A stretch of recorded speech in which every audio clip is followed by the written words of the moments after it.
ফাহিম কি বলো, বৈশাখ ও জ্যৈষ্ঠ এই 2 মাস মিলে হয় ড্যাশ ঋতু। গ্রীষ্ম ঋতু। ড্যাশ ও ড্যাশ এই 2 মাস মিলে হয় বর্ষাকাল, বর্ষা ঋতু। বর্ষা ঋতু আষাঢ় শ্রাবণ। ভাদ্র ও আশ্বিন মাস মিলে হয় ড্যাশ ঋতু। প্রথমটা হলো থেকে ভাদ্র ও আশ্বিন মাস মিলে হয় ড্যাশ ঋতু। শীত না শরৎ।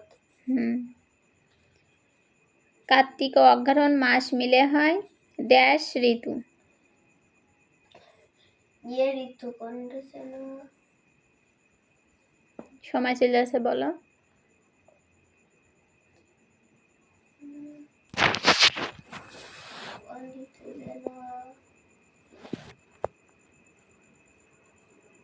এতক্ষণ নিলে তো আমি পড়া হবে না।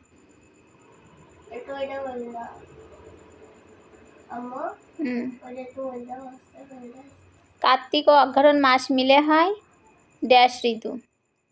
কার্তিক অগ্রহায়ণ হেমন্ত। মেলাক্ষণ পরে হয়েছে।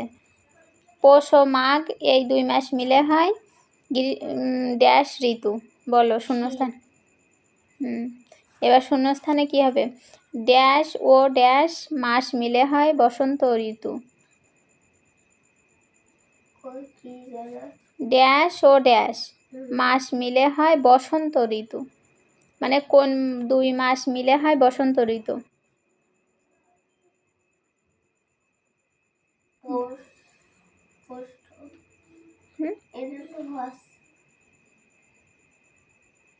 ভেবে দেখো। 1 2 3 4 5 6 বলো। বসন্ত ঋতু হয় কোন 2 মাস মিলে?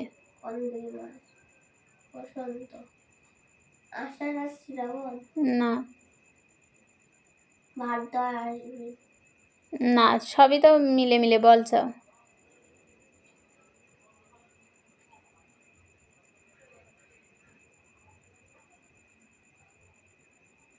দেখছো, পড়ার ভাব দেখো। আবার বলো আমার সব পারি আমি। কোন জায়গাতে ধরবা? সব হচ্ছে কি, কোন হচ্ছে কই তোমার?